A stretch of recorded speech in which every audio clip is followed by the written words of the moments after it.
Hi friends, welcome to panic minutes. தமிழ்நாட்டைச் சேர்ந்த கடலூர் மாவட்டத்திற்கு அருகாமையில் இருக்கக்கூடிய ஒரு கிராமத்தில் இரவு நேரத்தில் 3 வாலிபர்கள் சரியான குடிபோதையில் ஒரு சுடுகாட்டுக்கு சென்று அங்கு இறந்து போன ஒரு நபரின் சமாதி மேலே ஏறி அசுத்தப்படுத்தி செருப்பு காலால் மிதிச்சு, அதுவும் பத்தாதுன்னு இவங்க வைத்திருக்கக்கூடிய அந்த பீர் பாட்டில் இருக்கு இல்லையா, அந்த பாட்டிலையும் அங்கேயே உடச்சு போட்டுட்டு அவங்களுடைய வீட்டுக்கு கிளம்பி போயிருக்காங்கங்க. இப்படி இந்த 3 வாலிபர்கள் அந்த சுடுகாட்டுக்கு சென்று இந்த மாதிரி ஒரு காரியத்தை ஏன் செஞ்சாங்க அப்படின்றதுக்கும் அதன் பிறகு அவர்களுக்கு நடந்த ஒரு அதிபயங்கர திகிலான அமானுஷ்யமான ஒரு நிகழ்வை பற்றி தாங்க முழுமையாக பார்க்க போகிறோம். நான் உங்கள் Afsar. Welcome to real horror stories.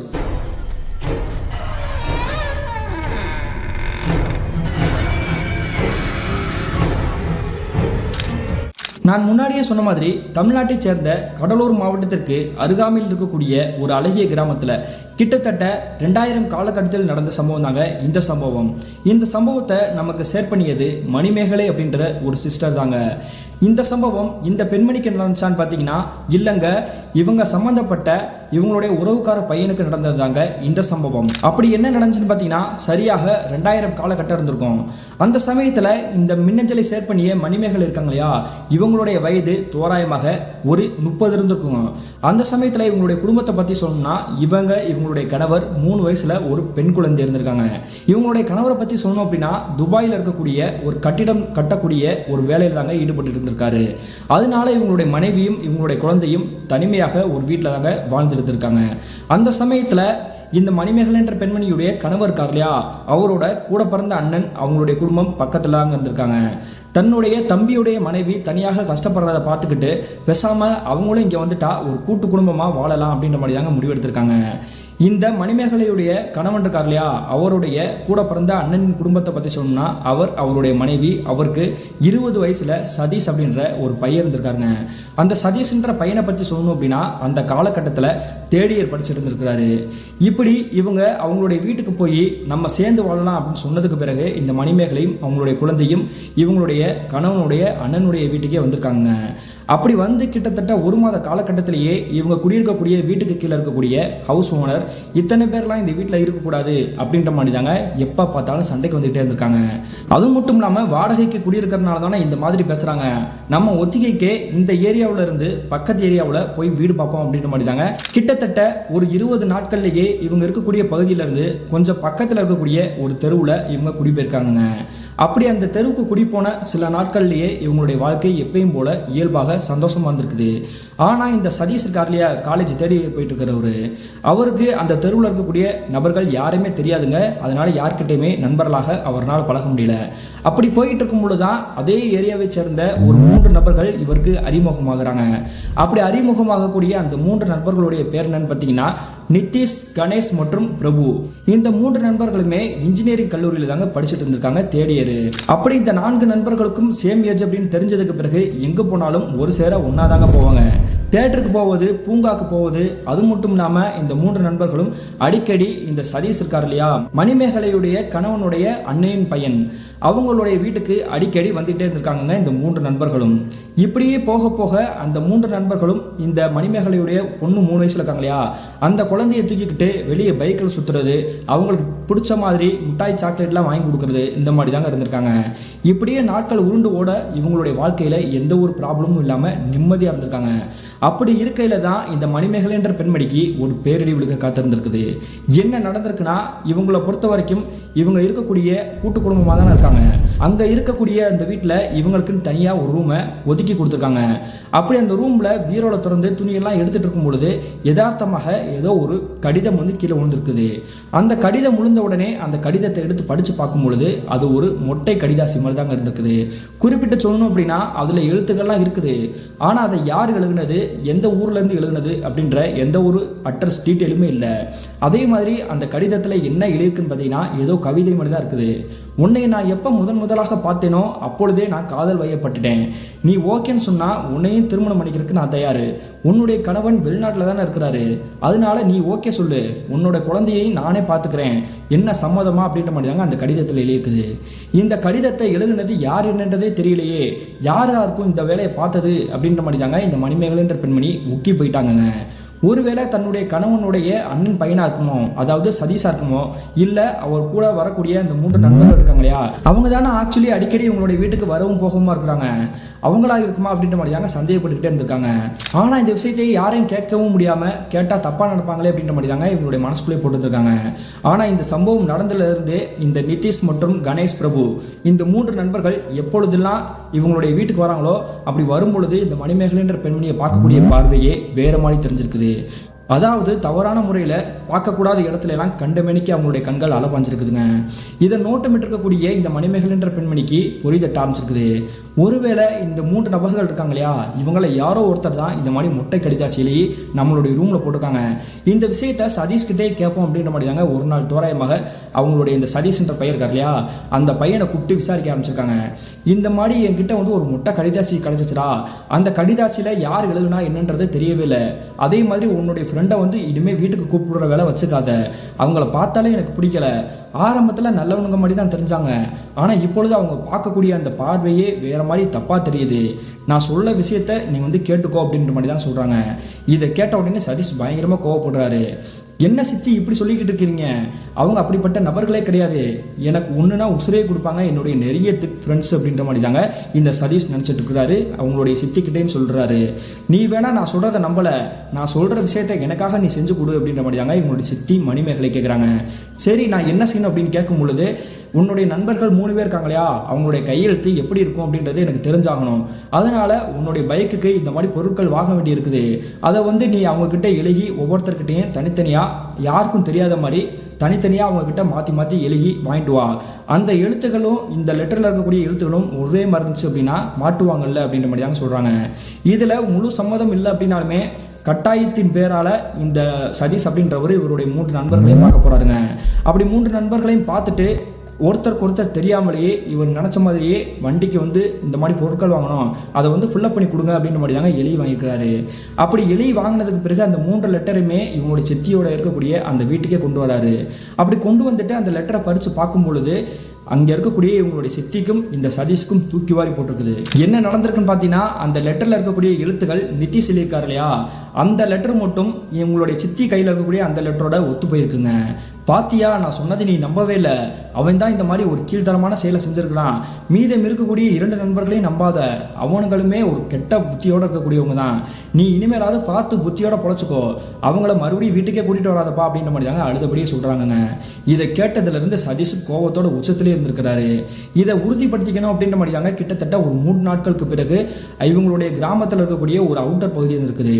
அங்கே ஒரு பழைய குடிசை மாடி, ஒரு பழைய இடிஞ்சு போன ஒரு வீடு இருந்திருக்குது. அந்த இடத்துக்கு போய் தாங்க இந்த 4 நண்பர்களும் என்னைக்காவது ஒரு நாள், வாரத்துக்கு ஒரு முறை அல்லது ஒரு மாதத்துக்கு 2 முறை அப்படின்ற மாதிரி பீர் அடிக்க போவது வழக்கங்க. அப்படி இந்த 4 நண்பர்களும் ஒரு நாள் தோராயமாக இரவு ஒரு 10 மணிக்கு பீர் இவங்களுக்கு பிடிச்ச மாதிரி சரக்கு சைடிஸ்லாம் வாங்கிக்கிட்டு அந்த குடிசைக்கு போகிறாங்க. அப்படி குடிசைக்கு போயிட்டு இந்த 4 நண்பர்களும் நல்லா குடிபோதையில் ஏறினதுக்கு பிறகு இந்த சதீஷ் வந்து நிதிஷ் கிட்ட பேச ஆரம்பிக்கிறாரு. இந்த மாதிரி ஒரு மொட்டை கடிதாசி என்னுடைய வீட்டில் கிடச்சிச்சு, என் சித்தி இதை பார்த்து நொந்து போயிட்டாங்க, இந்த காரியத்தை செஞ்சது நீதானடா அப்படின்ற மாதிரி தாங்க எதிர்ப்புறத்தில் உட்காந்துருக்கக்கூடிய நிதிஷை பார்த்து கேள்வி கேட்குறாரு. என்னடா இப்படி பேசுகிற, நான் அப்படிப்பட்ட ஆளு நீ நினைக்கிறியா, நான் அந்த மாதிரி ஆளே கிடையாதுடா அப்படின்ற மாதிரி தாங்க சொல்கிறாரு. நீ செஞ்சாலும் செஞ்சிருப்படா, ஏன்னா உன்னுடைய கையெழுத்தும் என்னுடைய சித்தி கையில் இருக்கக்கூடிய அந்த லெட்டரில் இருக்கக்கூடிய கையெழுத்தும் ஒரே மாதிரி ஒத்து போகுது, நீ தான் இதை செஞ்சிருக்க அப்படின்ற மாதிரி தாங்க அவர்கிட்ட சண்டை போட ஆரம்பிச்சிட்டாரு. இதை பார்த்துட்டு இருந்தால் அக்கம் பக்கத்தில் இருக்கக்கூடிய 2 நண்பர்களும் சண்டையை விலக்கி விட்டு, நம்மளாம் நெருங்கிய நண்பர்கள், இந்த மாதிரிலாம் சண்டை போடக்கூடாதுடா அப்படின்ற மாதிரி தாங்க இவர்கிட்ட வார்ன் பண்ணிக்கிறாங்க. உங்களையெல்லாம் வைக்க வேண்டிய இடத்துல வச்சிருக்கணும், நான் பெருசாக உங்களை நினச்சிட்டேன்ல, அதனால தான்டா இப்படி பண்ணிட்டீங்க, என் புத்தியை நான் செருப்பால் அடிக்கணும் அப்படின்ற மாதிரி தாங்க இந்த சதீஷ் கோச்சுக்கிட்டு இவருடைய வீட்டுக்கே வந்திருக்கிறாருங்க. இந்த சம்பவம் நடந்து மறுநாள் காலை தோராயமாக ஒரு 11 மணி இருந்திருக்கும். அந்த சமயத்தில் இந்த மணிமேகலை என்ற பெண்மணி சித்தி இருக்காங்க இல்லையா, சதீஷோட சித்தி, அவங்க காய்கறி வாங்குவதற்காக மார்க்கெட்டுக்கு போயிருக்கிறாங்க. அப்படி மார்க்கெட்டுக்கு போய் இவங்களுக்கு தேவையான காய்கறிகள், தக்காளி பழங்கள் எல்லாம் வாங்கிக்கிட்டு இவங்க கிளம்புறான்னு நினைக்கும் பொழுது இவங்களுடைய தோள்பட்டையில யாரோ கை வைக்கிற மாதிரி தெரிஞ்சிருக்குது. டக்குன்னு அதிர்ச்சியோட திரும்பி பார்க்கும் பொழுது இவங்களுக்கு மறுபடியும் பேரதிர்ச்சி காத்திருந்திருக்குது. என்ன நடந்திருக்கு பார்த்தீங்கன்னா, இவங்களுக்கு எதிர்ப்புறத்தில் வேற யாரும் கிடையாதுங்க, நிதிஷ், பிரபு, கணேஷ், இந்த 3 நண்பர்கள் தாங்க நின்றுக்கிட்டு இருக்கிறாங்க. என்னாச்சுப்பா, எதுக்கு இங்கனுக்குள்ளே நிற்கிறீங்க அப்படின்னு கேட்கும் பொழுது அவங்க கோபத்தோட தாங்க பேச ஆரம்பிக்கிறாங்க. உனக்கு பிடிச்சிருந்தா பிடிச்சிருக்குன்னு சொல்லணும். அதை விட்டுவிட்டு தேவையில்லாமல் என்னுடைய நண்பன்கிட்ட நீ மாட்டி விட்டுட்ட. நீ அவனுக்கு சித்தியா இருந்தா அது எங்களுக்கு தேவையா? உன்னை எனக்கு பிடிச்சிருக்குது, அதனால தான் நான் முட்டை கடிதாசியை எளிய அனுப்பிச்சேன் அப்படின்ற மாதிரி தாங்க அந்த நித்தி சொல்றாரு. அதே மாதிரி பக்கத்தில் இருக்கக்கூடிய 2 நண்பர்களும் பயங்கரமா சிரிக்கிறாங்க. இவனை உனக்கு பிடிக்கலன்னா ஒரு பிரச்சனையும் கிடையாது, மீதம் நாங்கள் 2 நண்பர்கள் இருக்கோம். உன்னை என்னைக்கு இந்த காலனியில் முதலாக பார்த்தோமோ அதன் பிறகுதான் அந்த சதீஷையே நாங்கள் நண்பர்களாக ஏற்றுக்கிட்டோம். அதனால தான் உன்னுடைய வீட்டுக்கு அடிக்கடி வர்றதுக்கான சான்ஸ் ஏற்பாடு எல்லாத்தையுமே ஏற்படுத்திக்கிட்டு உங்களுடைய குழந்தையை தூக்குறதுக்காக வர மாதிரி வந்துட்டு இருக்கோம் அப்படின்னு மாதிரி தாங்க சொல்றாங்க. இதை கேட்ட அந்த பெண்மணி அந்த மார்க்கெட் நிற்கக்கூடிய இடத்துல ஊன அழுக ஆரம்பிக்கிறாங்க. இந்த காட்சிகள் எல்லாமே அங்கே மார்க்கெட்டில் உட்காந்துருக்கக்கூடிய அந்த வயதான பாட்டி ஒத்து பார்த்து கவனிச்சுட்டு தாங்க வந்திருக்காங்க. அந்த பாட்டியுமே இந்த சதீஷ் இருக்கார் இல்லையா, மணிமேகலை சதீஷ், இவங்களுடைய குடும்பத்தினரை நல்லா தெரிஞ்ச ஒரு வயதான ஒரு நபர் தாங்க. அதே மாதிரியே அந்த 3 நண்பர்களும் பேசிட்டு உன்னுடைய விருப்பத்தை சொல்லு, இல்லை அப்படின்னா இதை அப்படியே மறந்துரு, மறுபடியும் சதீஷ்கிட்ட இந்த விஷயத்த சொன்ன அப்படின்னா ஒன்று அவனை கொள்ளுவோம் இல்லைனா உன்னையே கொள்ளுருவோம் அப்படின்ற மாதிரி தாங்க மிரட்டிக்கிட்டு சிரிச்சபடியே இந்த பெண்மணி தாண்டி போயிருக்கிறாங்க. இந்த விஷயத்தை கேட்டதுக்கு பிறகு இந்த பெண்மணி பயத்தோடையே நடுங்கிக்கிட்டு இவங்களுடைய வீட்டுக்கே வந்திருக்காங்க. இந்த விஷயத்த யார்கிட்டயாவது சொல்லலாமா வேணாமா அப்படின்ற மாதிரி யோசிச்சுக்கிட்டே இருந்திருக்காங்க. ஏன்னா அந்த 3 வாலிபர்களும் மிரட்டிட்டு தானே போயிருக்கிறாங்க, அதனால சொல்ல வேணாம் அப்படின்ற மாதிரி முடிவெடுத்திருக்காங்க. ஆனால் அன்றைய இரவு தோராயமாக ஒரு 8 மணிக்கு இந்த சதீஷ் வந்து இவங்களுடைய வீட்டுக்கு கோபத்தோடு வந்திருக்கிறாருங்க. அப்படி கோபத்தோடு வந்தவர் இவங்களுடைய சித்தியை பார்த்து மார்க்கெட்டுக்கிட்ட என்ன நடந்துச்சு அப்படின்ற மாதிரி கேட்குறாரு. அதெல்லாம் ஒன்றும் இல்லைப்பா அப்படின்ற மாதிரி இவங்களுடைய சித்தியும் சமாளிக்கிறாங்க. இப்படி இவங்க பேசிட்டு இருக்கக்கூடிய விஷயத்தை கேட்ட உடனே இந்த சதீஷுடைய அப்பாவும் அம்மாவும் பக்கத்தில் வந்து நிற்கிறாங்க. என்னாச்சரா, என்ன பிரச்சனை அப்படின்னு கேட்கும் பொழுது, இல்லைப்பா சித்தியை வந்து காலையில் என்னுடைய ஃப்ரெண்ட்ஸ் 3 பேர் வந்து ரொம்ப கேவலமாக பேசியிருக்கிறானுங்க, அவங்க என்ன பண்ணாங்கன்றது தெரிஞ்சால் நீங்கள் செருப்பால் அடிப்பீங்க அப்படின்ற மாதிரி தாங்க சொல்கிறாரு. அதன் பிறகு தாங்க இவங்களுடைய சித்திக்கு லெட்டர் எழுதி அனுப்பிச்சது, மார்க்கெட்டில் நடந்த எல்லா விஷயத்தையுமே போட்டு உடச்சிருக்கிறாரு. இவங்களுடைய சித்தி மணிமேகலைக்கு ஒரே சந்தேகம், இந்த விஷயத்தை நம்ம சொல்லவே இல்லை, அப்புறம் எப்படி இவனுக்கு தெரிஞ்சிருக்கும் அப்படின்னு நினைக்கும் பொழுது அந்த விஷயத்த சொன்னது வேற யாருமே கிடையாது. இந்த மணிமேகலை என்ற பெண்மணியை அந்த 3 வாலிபர்கள் சீண்டிக்கிட்டு இருந்தாங்க இல்லையா, அந்த சமயத்தில் எதிர்ப்புறத்தில் உட்காந்துருக்கக்கூடிய அந்த மார்க்கெட்டில் வியாபாரம் பார்க்கக்கூடிய அந்த வயதான பெண்மணி தாங்க போட்டு கொடுத்துருக்காங்க. இனிமே அவனை சும்மா விடக்கூடாது அப்படின்ற மாதிரி தாங்க இந்த மணிமேகலையுடைய குடும்பத்தினர் அனைவருமே அந்த நிதிஷ் மற்றும் பிரபு கணேஷ் இந்த 3 பேருடைய வீட்டுக்கு போயிருக்காங்க. வீட்டுக்கு போனதுக்கு பிறகு நடந்த விஷயத்தை பூரா சொல்லி போட்டு உடைச்சிருக்காங்க. இது பெரிய கிராமம்லாம் கிடையாதுங்க, ஓரளவுக்கு சின்ன கிராமம் தான். அதனால அக்கம் பக்கத்தில் இருக்கக்கூடிய நபர்கள் அனைவருக்குமே தெரிஞ்சு மொத்தமாக முற்றுகையிட்டு நின்றுக்கிறாங்க. இவங்களுக்கு இடையில நிதிஷ் மற்றும் கணேஷ் பிரபு இந்த 3 நண்பர்களும் அப்படி தலை குனிஞ்சபடி இருக்கிறாங்க. எவ்வளோ பெரிய மோசமான தப்பை செஞ்சு வச்சிருக்கீங்க, நீங்களாம் காலேஜ் போகிற பசங்க தானா, உங்களுக்குலாம் அறிவே கிடையாது அப்படின்ற மாதிரி தாங்க ஆளுக்கு கையில் வர்க்க மாற்ற வச்சுட்டு நிற்கிறாங்க. அதே சமயத்தில் மற்றவங்க அடித்தா ரொம்ப தப்பாக போயிடும் அப்படின்றத தெரிஞ்சுக்கிட்டு இந்த 3 வாலிபர்களுடைய அப்பா அம்மா இருக்காங்க இல்லையா, அவங்களே செருப்படுத்தி இந்த 3 பேருடைய கண்ணத்தை சேர்த்து பலார் அரைஞ்சிருக்காங்க. அரைஞ்சது மட்டும் இல்லாமல் அந்த பெண்மணி மணிமேகலை இருக்காங்க இல்லையா, அவங்களுடைய காலடியில் விழுந்து மன்னிப்பு கேளுங்கடா அப்படின்ற மாதிரி தாங்க சொல்கிறாங்க. இதை கேட்ட உடனே வேண்டா விருப்போட இந்த 3 வாலிபர்களும் இந்த மணிமேகலைன்ற பெண்மணியுடைய காலடியிலே விழுந்திருக்காங்க. எங்களை மன்னிச்சுக்கோங்க, நாங்கள் பண்ணதெல்லாமே மிகப்பெரிய தவறு தான், இனிமேல் உங்கள் வீட்டு பக்கம் கூட நாங்கள் தலை வச்சு பார்க்க மாட்டோம் அப்படின்ற மாதிரி தாங்க சொல்லி அழுதபடி கேட்டிருக்காங்க. அதே மாதிரியே இந்த மணிமேகலைன்ற பெண்மணி, என்னுடைய பையன் உங்களை வந்து நெருங்கிய நண்பனாக தான் நினச்சான், பையன் சொன்ன நீ அவங்களுடைய சொந்த பையன் நினச்சிக்க வேணாங்க, ஏன்னா அவங்க சித்தி தானே, அதனால தான் இந்த சதீஷை வந்து பையன் உரிமையாக சொல்லியிருக்கிறாங்க. ஆனால் நீங்கள் வந்து அவனை நண்பனாகவே நினைக்காம என்னையவே நீங்கள் தப்பான பார்வையில் பார்த்துருக்கீங்களே, இனிமேல் அந்த வீட்டை பக்கமே வந்துடாதீங்க அப்படின்ற மாதிரி தாங்க சொல்லிட்டு அந்த இடத்த விட்டு கிளம்பி போயிருக்கிறாங்க. இந்த சம்பவம் நடந்து கிட்டத்தட்ட 1 வார காலகட்டங்கள் தான் கடந்திருக்கும். அன்றைய இரவு தோராயமாக ஒரு 9 மணி இருந்திருக்கும். அந்த சமயத்தில் இந்த மணிமேகலைன்ற பெண்மணிக்கு ஒரு 3 வயசுல ஒரு பெண் குழந்தை இருக்குன்னு சொல்லியிருந்தேன் இல்லையா, அந்த பெண் குழந்தைக்கு கொஞ்சம் ஃபீவர் அடிக்கிற மாதிரி இருந்திருக்குது. அதனால இவங்களுடைய பையன் சதீஷை கூப்பிட்டு, தம்பி பக்கத்தில் இருக்கக்கூடிய மெடிக்கல் ஷாப் போய் டேப்லெட் வாங்கிட்டு வந்திருப்பா அப்படின்ற மாதிரி சொல்கிறாங்க. உடனே இந்த சதீஷுமே இவருடைய 2 வீலர் எடுத்துக்கிட்டு பக்கத்தில் இருக்கக்கூடிய மெடிக்கல் ஷாப் போகிறேன் அப்படின்ற மாதிரி கிளம்பி போயிருக்கிறாருங்க. அப்படி கிளம்பி போனவர் கிட்டத்தட்ட 1 மணி 2 மணி நேரம் ஆயிடுச்சுங்க, வீட்டுக்கு திரும்ப வரவே இல்லை. என்னாச்சு, மாத்திரை வாங்க போகிறேன்னு போன பையன் இன்னும் திரும்ப வரலையே அப்படின்ற மாதிரி தாங்க மிரண்டு காத்துட்டு இருந்திருக்காங்க. அப்படி எதிர்பார்த்துக்கிட்டு இருக்கும் பொழுதே இவங்களுடைய வீட்டுக்கு யாரோ வெளியே நின்று கத்துற மாதிரி சத்தம் கேட்குது. என்னாச்சு, ஏன் இப்படி யாரோ கத்துறாங்க அப்படின்ட்டு வெளியே வந்து பார்க்கும்பொழுது ஒருத்தர், எங்களுடைய வீட்டில் வந்து டெலிஃபோன் அடிக்குது, உங்களுக்கு தான் கால் வந்திருக்குது, நீங்கள் பேசுங்க அப்படின்ற மாதிரி சொல்கிறாங்க. அது வேற யாரும் கிடையாதுங்க, இவங்க வீட்டுக்கு பக்கத்தில் இருக்கக்கூடிய ஒரு நபர், வசதியான நபர் இருக்காங்க, அவங்களுடைய வீட்டில் தாங்க டெலிஃபோன் இருந்திருக்குது. இந்த சதீஷோடைய வீட்டை பொறுத்த வரைக்கும் டெலிஃபோன் வசதி கிடையாது. உடனே அந்த டெலிஃபோனை அட்டன் பண்ணி யார் நீங்கன்னு கேட்கும் பொழுது அவங்க சொல்லக்கூடிய விஷயத்தை கேட்டுட்டு இந்த மணிமேகலை இருக்காங்க இல்லையா, இவங்களுடைய குடும்பத்தினர் அனைவருக்கும் அனைவருக்குமே ஒரு பேரதிர்ச்சி காத்திருந்திருக்குது. அப்படி என்ன நடந்திருக்குன்னு பார்த்தீங்கன்னா, இந்த மாத்திரை வாங்குவதற்காக போனார் இல்லையா பைக் எடுத்துக்கிட்டு, அவர் வந்து ஒரு லாரி அடித்து தூக்கி விபத்தாகி கீழே விழுந்து ஸ்பாட்லேயே இறந்து போயிட்டார் அப்படின்ற மாதிரி தாங்க சொல்லியிருக்கிறாங்க. இதை கேட்ட உடனே கதறி அழுதபடி இவங்க அனைவருமே மருத்துவமனைக்கு போயிருக்கிறாங்க. அப்படி மருத்துவமனைக்கு போனது பிறகு பார்க்குறாங்க, அவங்க சொன்னது எல்லாமே உண்மைதான். இந்த சதீஷ் அப்படின்ற வாலிபர் அந்த விபத்தான அடுத்த நிமிஷமே இறந்து போயிருக்கிறாருங்க ஸ்பாட் அவுட்லேயே. அதே மாதிரி அவரோட சடலத்தை வந்து எல்லா ப்ரொசீஜரும் முடிச்சுட்டு வாங்கிட்டு வீட்டுக்கு வந்திருக்காங்க. அப்படி வீட்டுக்கு வந்ததுக்கு பிறகு மறுநாள் காலையில் உற்றார் உறவினர்கள் எல்லாருக்குமே சொல்லி அவருக்கான இறுதிச் சடங்கு நடப்பதற்காக காத்திருந்திருக்காங்க. இப்படி ஒரு துக்கம் நடந்துருச்சு அப்படின்றது தெரிஞ்ச அந்த கிராமத்தில் இருக்கக்கூடிய நிறைய நபர்கள் இவங்களுடைய துக்க வீட்டுக்கு வந்திருக்காங்க. அதே சமயத்திலேயே இந்த நிதிஷ், பிரபு, கணேஷ் 3 நண்பர்கள் இருக்காங்க இல்லையா, அவங்களுமே ஓனு கதறி அழுதபடி அப்படியே ஓடி வந்திருக்காங்க. தெரியாதனமா என்னமோ பண்ணிட்டோம்டா, எங்களை மன்னிச்சுக்கூடா, ஆனால் நீ இப்பொழுது உயிரோடவே இல்லை அப்படின்றத எங்களால் கொஞ்சம் கூட தாங்க முடியல, இதை எங்களால் ஏற்றுக்கவே முடியாது அப்படின்ற மாதிரி தாங்க தலையில் அடிச்சுக்கிட்டு அழுதுட்டு இருந்திருக்காங்க. அதே மாதிரியே அந்த இறுதிச் சடங்கு சுடுகாட்டுக்கு போய் நல்லடக்கம் பண்ணியிருக்காங்க இவங்களுடைய முறைப்படி. அந்த அடக்கம் பண்ணிட்டு வர வரைக்கும் இந்த 3 நண்பர்களும் அந்த சுடுகாட்டிலே தாங்க இருந்திருக்காங்க. அதன் பிறகு தான் இவங்களுடைய வீட்டுக்கு வந்திருக்காங்க. இப்படி இந்த துக்க சம்பவம் நடந்து ஒரு 2 நாள் கழித்து 3ஆம் நாள் காலையில் ஒரு 10 மணி இருந்திருக்கும். அந்த சமயத்தில் இந்த இறந்து போன சதீஷனுடைய உறவினர்கள் 3ஆம் நாள் காரியத்துக்காக சுடுகாட்டு வந்திருக்காங்க. அப்படி சுடுகாட்டுக்கு வரும்பொழுது இந்த சதீஷுடைய சடலம் புதைக்கப்பட்டிருக்கலையா அந்த சமாதியை பார்த்த உடனே இவங்களுக்கு தூக்கி வாரி போட்டிருக்குது. என்ன காரணம்னா, அந்த சமாதியை சுற்றி குடிச்சு போட்ட பீர் பாட்டில் மற்றும் சரக்கு பாட்டில், அது மட்டும் இல்லாமல் அந்த மண்ணை எல்லாமே தோண்டி போட்ட மாதிரி தாங்க தெரிஞ்சிருக்குது. என்னாச்சுன்னு தெரியலையே, ஒருவேளை நாய் தான் களைச்சு போட்டிருக்கு அப்படின்னா மண்ணு மட்டும் தானே களைஞ்சிருக்கணும், ஆனால் இதுக்கு மேலே யாரோ குடிச்சு போட்ட மாதிரி பாட்டிலாம் உடஞ்சு கிடக்குது அப்படின்ற மாதிரி தாங்க பார்க்குறாங்க. அப்படி பார்த்துட்டே இருக்கும்பொழுது தூரத்தில் நிற்கக்கூடிய ஒரு சுடுகாட்டு ஊழியர், அந்த சுடுகாட்டில் வேலை பார்க்கக்கூடிய ஒரு வெட்டியானாக இருக்கக்கூடிய ஒரு நபர் தாங்க. அந்த வயதான நபரை கூப்பிட்டு இங்கே என்ன நடந்துச்சு அப்படின்ற மாதிரி கேட்குறாங்க. அப்படி கேட்கும்பொழுது அந்த வயதான நபர் தலை குனிஞ்சபடி நிற்கிறாருங்க. நாங்கள் எதுவும் செய்ய மாட்டோம், நீங்கள் தயவு செஞ்சு சொல்லுங்க அப்படின்னு கேட்டதுக்கு பிறகு தாங்க அவர் ஒரு பயங்கரமான ஒரு விஷயத்த சொல்கிறாரு. அப்படி என்ன நடந்திருக்கு பார்த்தீங்கன்னா, இந்த சதீஷ் அப்படின்ற வாலிபர் இறந்து போனார் இல்லையா, அன்றைய இரவு அவரை வந்து அடக்கம் பண்ணிட்டு இவங்களுடைய குடும்பத்தினர் அனைவருமே இவங்களுடைய வீட்டுக்கு திரும்ப போயிருக்கிறாங்க. அப்படி வீட்டுக்கு திரும்ப போன கிட்டத்தட்ட ஒரு 2 மணி நேரத்திலேயே குறிப்பிட்ட சொல்லணும் அப்படின்னா இரவு ஒரு 10 மணி இருக்கும். அந்த சமயத்தில் அந்த சமாதி கிட்டையே யாரோ ஒரு 3 நபர்கள் வந்து நடந்து வர மாதிரி தெரிஞ்சிருக்குது. அப்படி நடந்து வரக்கூடிய காட்சியை இந்த சுடுகாட்டு ஊழியர் அங்கேயே தாங்க நின்றபடி பார்த்துட்டே இருந்திருக்கிறாரு. பக்கத்தில் நெருங்கி போய் பார்க்கும்பொழுது அது வேற யாரும் கிடையாதுங்க, நிதிஷ், பிரபு மற்றும் இந்த கணேஷ் அப்படின்றவங்க தாங்க. என்னப்பா அதான் எல்லாமே முடிஞ்சிருச்சு, மறுபடியும் எதுக்கு வந்திருக்கீங்க அப்படின்னு கேட்கும்பொழுது, எங்களுக்கு மனசு கேட்கல, அதனால நாங்கள் சரக்கு அடிக்க போகிறோம், உங்களுக்கு சரக்கு வேணும்னாலும் சொல்லுங்கள், உங்களுக்கு நாங்கள் தரோம் அப்படின்ற மாதிரி தாங்க சொல்லிக்கிறாங்க. உடனே இந்த சுடுகாட்டு ஊழியருமே ஆசைப்பட்டுக்கிட்டு அவங்க கூடயே சேர்ந்து உட்காந்துருக்கிறாரு. அப்படி உட்கார்ந்ததுக்கு பிறகு இந்த சுடுகாட்டு ஊழியருக்கு சரக்கு ஊற்றி கொடுத்துட்டு அவரை வந்து கொஞ்சம் தூரம் தள்ளி உட்கார சொல்லிடுறாங்க. அப்படி அவர் தள்ளி உட்கார்ந்ததுக்கு பிறகு இந்த 3 நண்பர்கள் ஒழுங்காக தானே பேசிட்டு இருந்தாங்க. திடீர்னு அந்த சமாதியில் இருக்கக்கூடிய அந்த சதீஷை கெட்ட வார்த்தையில் திட்டிருக்காங்க. ஏண்டா நாயே, நீ செத்து போனது மட்டும் இல்லாமல் நீ செத்ததுக்கு பிறகும் எங்கள் மேலே இருக்கக்கூடிய அந்த பழி இன்னும் போலையடா, இந்த ஊரில் இருக்கக்கூடிய நபர்கள் அனைவருமே எங்களை வந்து ஒரு பொம்பளை பொறுக்கி மாதிரி தான்டா பார்க்குறாங்க, இதை எல்லாமே பார்த்துட்டு எங்களால் கடந்து போகவே முடியல, இது எல்லாத்துக்குமே நீ தான் காரணம், எல்லாமே பண்ணிட்டு நீ இப்படி வந்து இந்த சமாதியில் வந்து நிம்மதியாக தூங்கிட்டு இருக்கியா, உன்னை நாங்கள் என்ன பண்ணுறோம் பாரு அப்படின்ற மாதிரி தாங்க இவங்க கையில் வச்சிருக்கக்கூடிய குடிச்சு போட்ட அந்த பீர் பாட்டில் எடுத்து அந்த சமாதிலேயே அடித்து உடைக்கிறாங்க. அது மட்டும் இல்லாமல் அந்த 3 நண்பர்களில் ஒரு நண்பர் வந்து அந்த சமாதியை பார்த்து சிறுநீரும் கழிக்கிறாங்க.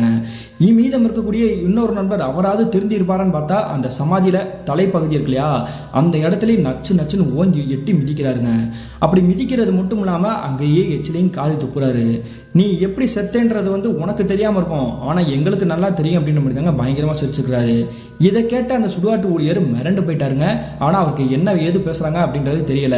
தம்பி வேணாம்ப்பா, ஆல்ரெடி அவன் செத்து போயிட்டான், அப்படி செத்து போன சடலத்து மேலே இந்த மாதிரிலாம் தப்பு பண்ணக்கூடாது, பெரிய பாவம், நீங்கள் கிளம்பி போங்க அப்படின்ற மாதிரி தாங்க அந்த சுடுகாட்டு ஊழியர் தடுத்துருக்கிறாரு. நீ தான் நாங்கள் கொடுத்த சரக்கை வாங்கி குடிச்சிட்டல, ஒத்திக்கிட்டு இதே இடத்துல நீ நிற்கணும், இல்லை அப்படின்னா நாங்கள் என்ன பண்ணுவோம்னே தெரியாது அப்படின்ற மாதிரி தாங்க பேசிகிட்டே இருந்திருக்காங்க. இதுக்கு மேலே நீங்கள் போகலை அப்படின்னா நான் என்ன பண்ணுவேன்னே தெரியாது அப்படின்ற மாதிரி தாங்க பக்கத்தில் இருக்கக்கூடிய ஒரு கடப்பாறை எடுத்து இந்த சுடுகாட்டு ஊழியர் அந்த 3 நண்பர்களை பார்த்து மிரட்டியிருக்கிறாங்க. அடித்தாலும் அடித்து கொண்டுருவார் அப்படின்றத பயந்துக்கிட்டு அந்த 3 வாலிபர்களும் அந்த இடத்த தாண்டி அவங்களுடைய கிராமத்துக்கு கிளம்பி போயிருக்காங்க. இப்படி தாங்க நடந்துச்சு. அந்த 3 நண்பர்களும் ரொம்ப அன்றைய இரவு அட்டகாசம் பண்ணிட்டாங்க. அவங்க குடிச்சு போட்ட அந்த பீர் பாட்டில் தான் இங்கே உடஞ்சு கிடக்குது, இதை நான் எப்பயோ சுத்தப்படுத்தியிருப்பேன், ஆனால் இதை வந்து நீங்கள் பார்க்கும்பொழுது அது யார் செஞ்சா என்னன்றது உங்களுக்கு தெரியணும் அப்படின்றக்காக தான் நான் இதை எதுவுமே தொடவே இல்லை. இவ்வளோ பெரிய கேவலமான நண்பர்களை நீங்கள் இத்தனை நாளாக வந்து உங்களுடைய பையனை வந்து பழக விட்டுட்டு தெரியுங்களா அப்படின்ற மாதிரி தாங்க அந்த சுடுகாட்டு ஊழியர் கேட்டுக்கிறாரு. இது எல்லாமே நடக்கணும்னு விதிங்கயா, நம்ம எதுவுமே மாற்ற முடியாது. அந்த 3 நபர்கள் வந்து உங்ககிட்ட வந்து தப்பாக நடந்துக்கிட்டாங்க இல்லையா, அதுக்கு நாங்கள் மன்னிப்பு கேட்டுக்கிறோம். இந்த விஷயத்தை எங்ககிட்ட சொன்னதுக்கு ரொம்ப நன்றி. ஆனால் இதுக்காக அந்த 3 வாலிபர்களையும் நாங்கள் தண்டிக்க போகிறதில்ல.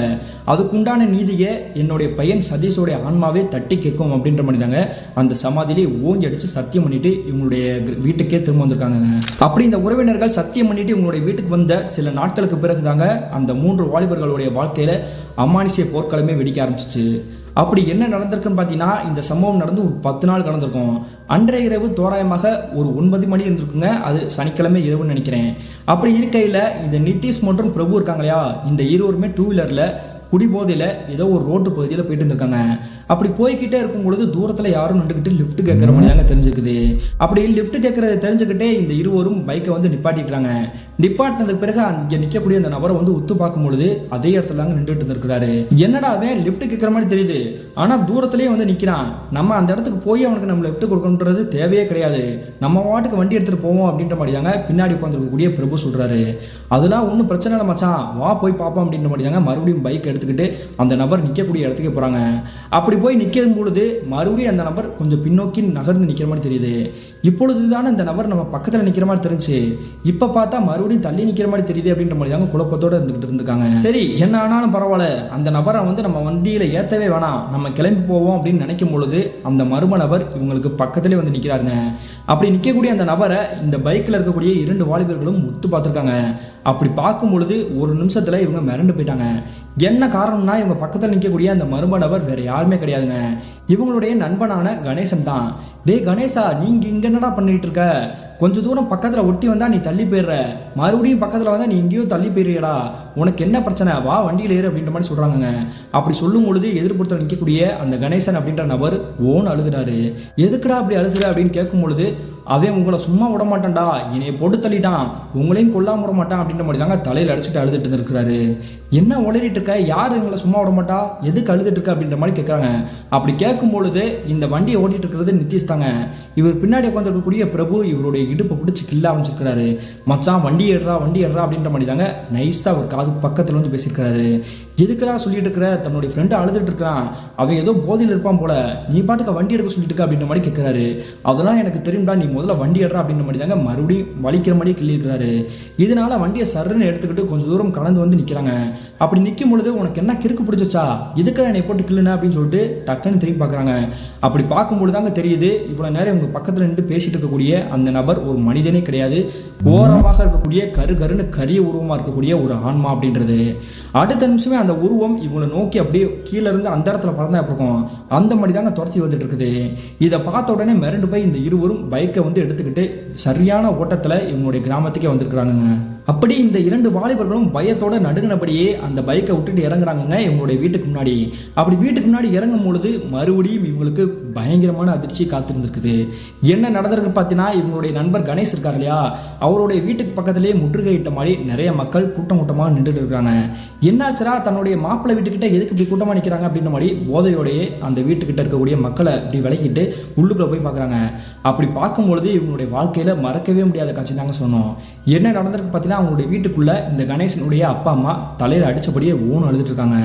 அதே சமயத்தில் உள்ளுக்குள்ளே நுழைஞ்சு போய் பார்க்கும் பொழுது இந்த கணேசன் அந்த வீட்டில் இருக்கக்கூடிய விட்டத்தில் ஃபேனில் மாட்டிக்கிட்டு தூக்கில் தாங்க தொங்கி இறந்தபடி கிடந்திருக்கிறாரு.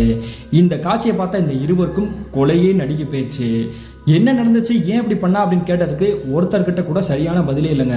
ஆனால் அவர் ஏதோ ஒரு மனநிலைமையில் ஏதோ ஒரு டென்ஷனில் இந்த மாதிரி ஒரு தவறான முடிவெடுத்துக்கிறாரு அப்படின்றது மட்டும் அங்கே இருக்கக்கூடிய நபர்களுக்கு புரிஞ்சிருக்குதுங்க. உடனே அந்த துக்கம் நடந்துருச்சு அப்படின்றது தெரிஞ்சுக்கிட்டு அக்கம் பக்கத்தில் இருக்கக்கூடிய நபர்கள் உறவினர்கள் எல்லாருக்குமே தெரிஞ்சு மறுநாள் காலையில் தாங்க அவருடைய இறுதிச் சடங்கு நடப்பதற்கான எல்லா வேலையும் பார்த்துட்டு இருக்காங்க. அதே மாதிரி மறுநாள் மாலை தோராயமாக ஒரு 4 மணிக்கு அவருடைய சடலத்தை சுடுகாட்டுக்கு போய் எரிச்சிட்டு வந்திருக்காங்க. இப்படி இந்த துக்கம் நடந்ததுலேருந்தே இந்த 2 நண்பர்கள் மீதம் இருக்காங்க இல்லையா, பயத்தால் தாங்க நடுங்கிட்டு இருந்திருக்காங்க. அன்றைய இரவு நம்ம பைக்கில் போயிட்டு இருக்கும் பொழுது வழியை மறித்து நம்ம கிட்ட வந்து நம்மளுடைய நண்பனுடைய ரூபத்திலே வந்து சொல்லிச்சு இல்லையா, நம்ம கூட இறந்து போன சதீஷோடைய ஆன்மா தான் அப்படின்னு நினச்சோம். ஆனால் இப்பொழுதுதாண்டா தெரியுது, நம்மளுடைய நண்பன் எப்பயோ இறந்து போயிட்டான். இறந்ததுக்கு பிறகு நம்மளை வந்து பார்த்து வார்னிங் கொடுத்துட்டு போயிருக்கிறான். அவன் என்னை கொண்டுட்டான்டா, உங்களையும் கொல்லாம விட மாட்டான் அப்படின்ற மாதிரி சொன்னது வேற யார் கிடையாது, நம்மளுடைய நண்பன் கணேசன் தான் அப்படின்ற மாதிரி தாங்க உங்களுக்கு தெரிய வந்திருக்குது. இனிமே நம்ம கொஞ்சம் கவனமா தான் இருக்கணும் அப்படின்ற மாதிரி தாங்க நினைச்சிட்டு இருக்காங்க. ஆனா என்ன பண்ணி என்ன செய்ய, இன்னும் ஒரு 2 நாட்கள்ல இந்த 2 நபர்கள்ல இன்னொருவருடைய உயிர் போக போகுது அப்படின்றது அவங்களுக்கே தெரியாதுங்க. அப்படி என்ன நடந்திருக்கு பார்த்தீங்கன்னா, இந்த துக்க சம்பவம் நடந்து சரியாக ஒரு 2 நாள் கடந்திருக்கும். அன்றைய இரவு தோராயமாக ஒரு 11 மணி தான் இருந்திருக்குங்க. அப்படி அந்த நேரத்தில் இந்த பிரபு அவங்களுடைய குடும்பத்தினருடைய வீட்டில் தூங்கிட்டு இருந்திருக்கிறாரு. அப்படி தூங்கிட்டு இருக்கும் பொழுது ஒருவருடைய வீட்டோட கதவு தட்டப் மாதிரி சத்தம் கேட்குதுங்க. சத்தம் கேட்ட உடனே கதவை திறக்கிறது யாருன்னு பார்த்தீங்கன்னா இந்த பிரபு அப்படின்றவர் தான். எதிர்ப்புறத்தில் பார்க்கும்பொழுது இவருடைய நண்பர் இருக்கார் இல்லையா நிதிஷ், அவர் தாங்க வெளியே நின்றுட்டு இருக்கிறாரு. அதே மாதிரியே அவங்களுடைய வீட்டுக்குள்ள வந்துக்கிட்டு யாருடா இந்த நேரத்தில் கதவு தட்டுறது அப்படின்ற மாதிரி கேட்குறாங்க. ஒன்றும் இல்லாமா வேற யாரும் கிடையாது, என் ஃப்ரெண்டு நிதிஷ் தாமா வெளியே நிற்கிறான் அப்படின்ற மாதிரி சொல்றாருங்க. உடனே இந்த வெளியே நிற்கிற நிதிஷ் என்ன சொல்றாருன்னா, ஒரு முக்கியமான விஷயம் பேசணும், உடனே என் கூட வாடா அப்படின்ற மாதிரி கூப்பிடுறாருங்க. அப்படி கூப்பிட்ட உடனே இந்த பிரபு அவங்களுடைய அப்பா அம்மா கிட்ட கொஞ்சம் முக்கியமான விஷயம் பேசணுமா, அதனால வெளியே போயிட்டு உடனே வந்துடுறேன் அப்படின்ற மாதிரி தாங்க சொல்றாங்க. அதன் பிறகு அவங்களுடைய அப்பா அம்மா சரி போயிட்டு டக்குன்னு வந்துரு, ரொம்ப நேரம் ஆக்கிறாது அப்படின்ற மாதிரி தாங்க சொல்றாங்க. அதே மாதிரி ஒரு கதவை மூடிக்கிட்டு இவருடைய நண்பர் நிதிஷ்க்கு பின்னாடியே நடந்து போயிட்டு இருந்திருக்காருங்க. அப்படி நடந்து போக இவரையே அறியாம எங்க போறன்றது தெரியாம அவர் பின்னாடியே போயிட்டே இருந்திருக்காருங்க. இப்படி இந்த இருவரும் போய் கிட்டத்தட்ட ஒரு மணி நேரம் கடந்திருக்கும். அதனால சந்தேகப்பட்டுக்கிட்டு இந்த பிரபுவோடைய அப்பா அம்மா வீட்டை விட்டு வெளியே வந்திருக்காங்க. இந்த வீட்டை விட்டு இந்த இருவரும் போய் கிட்டத்தட்ட ஒரு 1.5 மணி நேரம் ஆக போகுது. எங்கே போனாங்கன்றதே தெரியல அப்படின்ற மாதிரி தாங்க அக்கம் பக்கத்தில் சொல்லி தேடிட்டு இருக்காங்க. அந்த சமயத்தில் இந்த பிரபுவோடைய அப்பா அம்மா இந்த நிதிஷ் தானே அவர் தானே வந்து கூட்டிட்டு போனது, அவருடைய வீட்டோட கதவை தட்டுறாங்க. அப்படி கதவை தட்டும் பொழுது அந்த கதவு திறக்கப்படுதுங்க. அப்படி அந்த கதவை திறக்கிறது வேற யாருமே கிடையாதுங்க, இவர் கூட போனார் இல்லையா நிதிஷ், அவர் தாங்க அவங்களுக்குள்ள நிற்கிறாருங்க. என்னடா நீ இங்கனக்குள்ள நிற்கிற, நீ தானடா அவனை கூட்டிட்டு போன, எங்கே கூட்டிட்டு போனா இப்போ அவன் எங்கே இருக்கான் அப்படின்ற மாதிரி கேட்குறாங்க. அவருக்கு ஒன்றுமே புரியல. என்ன சொல்றீங்க, நான் யாருமே கூட்டிட்டு போலையே, நான் எப்போ கூட்டிட்டு போனேன் அப்படின்ற மாதிரி புரியாத மாதிரி கேட்குறாரு. நீ கூப்பிட்டேன்னு சொல்லி தான்டா அவன் வந்து உங்க கூடயே போனா, இப்போ எதுவுமே தெரியலேன்றே அப்படின்ற மாதிரி தாங்க தலையில் அடிச்சுக்கிட்டு ஆங்காங்கே போட்டு தேட ஆரம்பிச்சிருக்காங்க. கிட்டத்தட்ட 1 மணி நேரமாக தேடி இவங்களுடைய பையன் எங்கே போனாரு என்ன ஆனான்றது விடை தெரியாத மர்மமாக இருந்திருக்குது. அதன் பிறகு தாங்க இந்த நிதிஷுக்கே ஒரு விஷயம் புரிதட்ட ஆரம்பிச்சிருக்குது. ஒருவேளை சுடுகாட்டு பக்கம் எது போயிருப்பானோ, அந்த சுடுகாட்டுக்கு போனதுலேருந்து தான் இப்படி அமானுஷமான விஷயங்கள்லாம் நடந்துட்டு இருக்குது அப்படின்ற மாதிரி புரிஞ்சுக்கிட்டு இவங்களுடைய குடும்பத்தினர்கிட்ட சொல்லியிருக்காரு. உடனே நிதிஷ் சொன்னதுக்கு பிறகு இந்த 2 குடும்பத்தினருமே அந்த இடத்துக்கு மேலே நம்பிக்கையே இல்லை அப்படின்னாலுமே போய் தேடுவோம் அப்படின்ற மாதிரி தாங்க சுடுகாட்டுக்கு போய் பார்க்குறாங்க. அப்படி சுடுகாட்டு போய் பார்க்கும்பொழுது இந்த 2 குடும்பத்தினருக்கும் வாழ்க்கையில பேரிடி விழுகதா காத்திருந்துச்சு. அப்படி என்ன நடந்திருக்குன்னு பார்த்தீங்கன்னா, இந்த பிரபு அப்படின்ற நபர் இருக்கார் இல்லையா, அவர் ஒரு இடத்துல வந்து படுத்த படுக்கையா மயக்கமான நிலைமையில இருந்துக்கிறாருங்க. அப்படி அவர் மயங்கி கிடக்கக்கூடிய அந்த இடம் வேற எந்த இடமும் கிடையாதுங்க, ஏற்கனவே இறந்து போனார் இல்லையா சதீஷ், அந்த சதீஷ் இறந்து போயிருக்கக்கூடிய அந்த சமாதிக்கு மேலே தாங்க இவர் வந்து மயக்கத்தில் கலந்துருக்கிறாரு. அலறி அடிச்சுக்கிட்டு அவரை வந்து தூக்கிக்கிட்டு நம்ம மருத்துவமனைக்கு போவோம் அப்படின்ற மாதிரி தாங்க போயிட்டு இருக்கிறாங்க. அப்படி மருத்துவமனைக்கு போய் உள்ளே சேர்த்துட்டு கிட்டத்தட்ட ஒரு 10 நிமிஷம் கழிச்சு தாங்க இவங்களுக்கே தெரிய வந்திருக்குது அவர் இறந்து சில மணி நேரங்கள் ஆயிடுச்சு அப்படின்றது. என்ன டாக்டர் சொல்றீங்க, அவன் எப்படி இறந்து போனா, எதுக்காக இறந்து போனான்றது ஒன்றுமே தெரியல, நீங்கள் திடீர்னு இறந்து போயிட்டான்னு சொல்லி குண்டை தூக்கி போடுறீங்களே அப்படின்ற மாதிரி கேட்குறாங்க. அப்படி கேட்கும்பொழுது அங்கே இருக்கக்கூடிய மருத்துவர்கள் ஒரு அதிர்ச்சிகரமான விஷயத்தை சொல்கிறாங்க. அது என்ன ஏதுன்னு எங்களுக்கு டெஃபினட்டாக சொல்ல தெரியலங்க, ஆனால் உங்களுடைய பையன் சாக போகிற அந்த நேரத்தில் ஏதோ ஒன்று பார்த்துருக்கான், அப்படி பார்த்து அதிர்ச்சியாகி பேனிக்கில் அவனுக்கு வந்து ஒரு அட்டாக் வந்திருக்குது, அப்படி வந்திருக்கக்கூடிய அந்த நெஞ்சு வலியை அவனால் தாங்க முடியாமல் அங்கனுக்குள்ளேயே சுருண்டு விழுந்து இறந்து போயிருக்கான் அப்படின்ற மாதிரியாங்க சொல்கிறாங்க. இந்த விஷயத்தை கேட்டதுலேருந்து மீதம் இருக்கக்கூடிய நிதிஷ்க்கு கொலையே நடுங்கிறபடி தாங்க நின்று இருந்திருக்கிறாரு. அதன் பிறகு அங்கேயுமே இறுதி ப்ரொசீஜர்லாம் முடிச்சுட்டு அவருடைய சடலத்தை தூக்கிக்கிட்டு இவங்களுடைய கிராமத்துக்கே வந்திருக்கிறாங்க. இப்படி அவருடைய துக்க நிகழ்வு நடந்து கிட்டத்தட்ட 1 வார காலகட்டத்துக்கு பிறகு இந்த நிதிஷ் அவருடைய வீட்டை விட்டு வெளியவே போகாமல் இருந்திருக்கிறாருங்க. இதனால சந்தேகப்பட்ட அவங்களுடைய அப்பா அம்மா இந்த நிதிஷ் கிட்ட துருவி கேள்வி கேட்க ஆரம்பிச்சிருக்காங்க.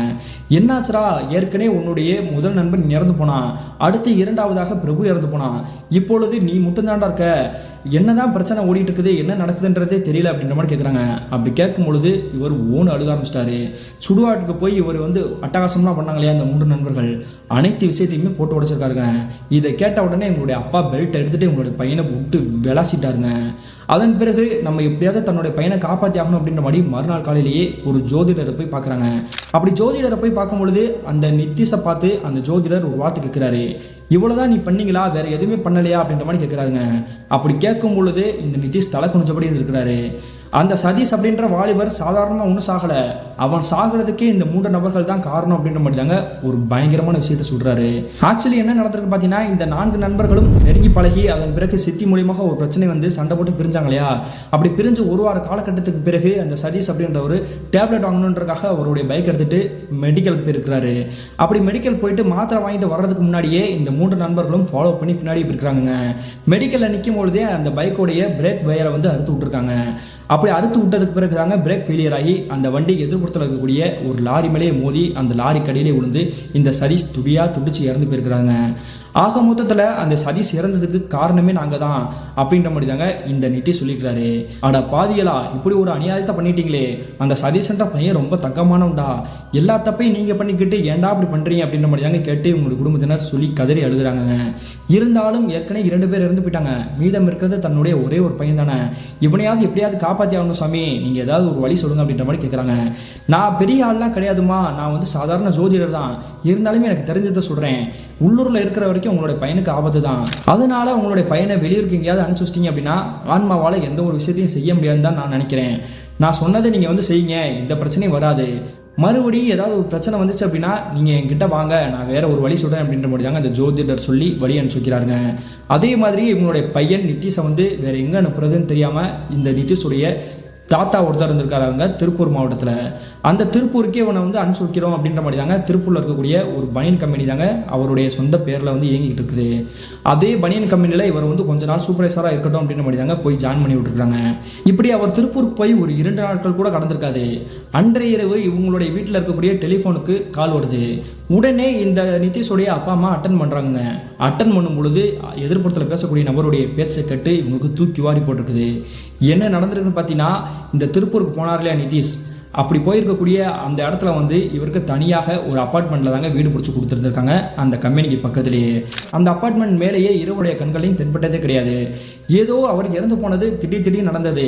அதே மாதிரி மீதம் இருக்கக்கூடிய அந்த 3 நண்பர்களும் அவங்களாகவே தற்கொலை பண்ணி இறந்து போனது. இந்த சம்பவத்தை நமக்கு இப்பொழுது ஷேர் பண்ணிய இந்த மணிமேகலை அப்படின்ற சிஸ்டருக்கு ஒரு 55 வயசு இருக்குங்க. ஆனாலுமே இதுவரைக்கும் என்னால் இந்த விஷயத்தை, இந்த சம்பவத்தை மறக்கவே முடியலை. ஆனாலுமே அந்த சமயத்தில் என்னுடைய பையன் சதீஷ் காப்பாற்றாமல் இருந்திருந்தானா என் வாழ்க்கையில் என்ன நடந்திருக்குன்றதே தெரியாது. அப்பொழுது அவன் தான் என்னை வந்து காப்பாற்றினது.